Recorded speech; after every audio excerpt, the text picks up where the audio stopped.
우리가 초보자라 하더라도 이러한 부분은 꼭 아셔야 됩니다. 여기서 중요한 것은 이 물건을 받지 말아야겠지 이런 게 아니에요. 이러한 물건을 봤을 때에는 돈을 벌고 싶으신가요? 그럼 딱 7분만 기다리십시오. 제가 오늘은 경매 물건을 하나 보여드릴 건데요. 제가 이 물건을 보여드린 이유는 경매 투자를 하시는 분들께서는 이러한 물건이 나왔을 때 무조건적으로 조심해야 되는 물건이 나와서 제가 보여드리려고 합니다. 이러한 물건이 나왔을 때 꼭 한 번 더 체크를 하십시오. 바로 이 물건인데요. 이 물건을 보시면은 이렇게 1번 물건, 2번, 502호, 503호, 504호, 505호 해서 약 14억이 좀 넘는 가격에 나와 있는 것 같아요. 소유자가 채무자고요. 채권자가 있습니다. 조땡숙 씨와 김땡구 씨 두 분 계신데요. 여기는 지금 보시면은 요가 학원이거든요.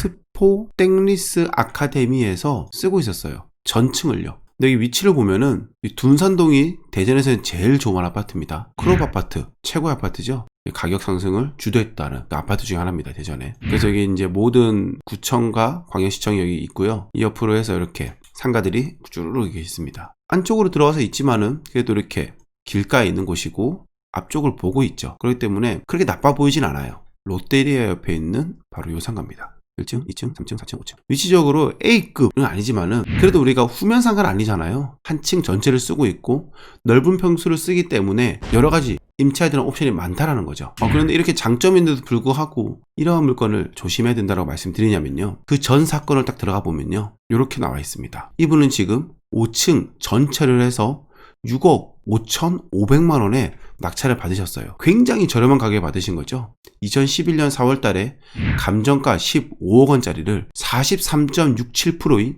6억 5,500에 낙찰을 받으셨습니다. 물론 저렴하게 받았던 이유는 여기에는 이렇게 어마무시한 몇십억 원의 유치권 신고가 들어와 있었거든요. 그렇다면은 조땡숙님께서는 지금은 경매를 좀 할 줄 알고 계시는 분이에요. 근데 여기서 재밌는 거는요. 바로 이 부분입니다. 2019년 7월 4일 강제 경매로 김땡구님께서 1억 원의 돈을 못 받았다고 해서 조땡숙 씨가 갖고 있는 이 5층 물건을 전부 다 매각을 하는 상황이에요. 우리가 생각을 해볼게요. 지금 이 상가는 모든 것을 다 매각을 했을 때에는 약 14억 원이 넘는 가격입니다. 그런데 청구된 금액은 딱 1억 원이에요. 지금 14억이 넘는 건물을 1억 원 때문에 경매를 날린다? 조금 이상하지 않나요? 왜냐? 경매 같은 경우에는 내가 원하지 않아도 많은 가격이 유찰이 되잖아요. 예를 들어서 이 상가의 가치는 15억 원입니다. 그러면 이 상가를 급하게 판다 그래도 12억에는 팔 수 있을 거 아니에요. 그리고 빨리 매각을 한 다음에 1억을 주면 되는 거죠. 그런데 이 1억 원 때문에 10억 원에 낙찰될 수 있어요. 그런 리스크를 안고 소유자는 경매 진행을 시킬까요? 저 같으면 안 할 것 같거든요. 그리고 예를 들어서 이렇게 물건 송달력을 보면요. 너무나 깔끔합니다. 처음에 채권자가 접수 증명을 하고요. 채권자가 경매 신청을 했는데 어떠한 부분이 잘못된 것 같아요. 그래서 보정서 신청을 하셨고요. 그 다음에 크게 문제된 게 없었습니다. 감정평가서 왔고 집행관 왔다 가고. 예를 들어서 내가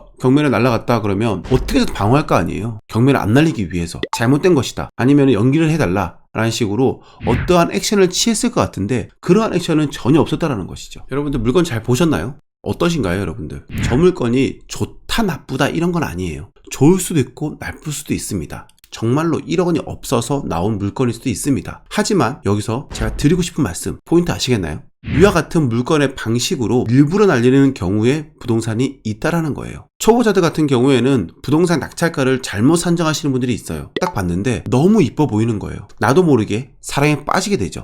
그러다 보니까 낙찰가를 높게 쓰는 경향이 좀 있거든요. 이 경매란 부분이 어떻게 보면 재밌는 게 전국적으로 광고를 하잖아요. 정말 없는 물건들 속에서 전국적으로 광고를 하다 보니까 전국에 있는 사람들이 다 보게 됩니다. 매각을 할 때 제일 좋은 매각을 하는 방법 중에 하나가 부동산 경매로 매각을 하는 방법이에요. 그런데 이러한 부분을 악용해서 일부러 날리시는 분들이 계시거든요. 우리가 초보자라 하더라도 이러한 부분은 꼭 아셔야 됩니다. 여기서 중요한 것은 이 물건을 받지 말아야겠지 이런 게 아니에요. 이러한 물건을 봤을 때에는 혹시나 내가 보지 못했던 리스크가 있는지 충분히 조사하신 뒤에 입찰을 하고 낙찰을 받으시라고 이야기 드리는 것입니다. 다시 한번 정리하면요. 원래 소유권을 받은 이 조땡숙님이 근저당으로 인해서 은행 빚이 있습니다. 이거 같은 경우에는 이 상가를 매각을 하면 언제든지 이 1억 원의 금액은 변제를 할 수 있습니다. 그런데도 불구하고 이 1억 원을 갚지 않고 강제 경매, 지금 매각을 진행하고 있는 거예요. 이러한 물건 조심하셔야 된다는 거예요. 제가 늘 하는 말이 있습니다. 후면에 있는 상가 말고 전면에서 잘생긴 상가를 받아라. 큰 평형 같은 경우에는 내가 나누어서 임대를 할 수 있기 때문에 옵션이 많다. 낮게 받으셔라. 권리 분석상 문제가 없는 거를 받으시라고 제가 말씀을 많이 드리는데요. 제가 방금 말씀드렸던 상가가 거의 맞아 떨어지거든요. 그렇다 보면은 여러분들께서 시세보다 높게 받을 수 있다라는 생각을 하게 돼서 이 영상을 찍게 됐습니다. 오늘은 어떻게 보면은 구독자분들 중에서 이 영상이 꼭 필요하신 분도 있을 거고요. 이 영상이 전혀 이해가 안 가신 분들도 있을 것입니다. 저 같은 경우에는 이제 시만 되면은 정말 기초적인 부분을 좀 많이 다뤄보려고 그래요. 여러분들에게 경매 검색하는 방법이라든지 온비드 검색하는 방법이라든지 말소 기준 권리가 무엇인지, 그리고 기본적으로 경매를 할 때 어떠한 부분을 알고 해야 되는지. 그래도 우리 영상을 보시는 분들은 실패하시면 안 되잖아요. 오늘도 긴 영상 함께 해줘서 감사하고요. 구독, 좋아요 꼭 부탁드립니다. 감사합니다.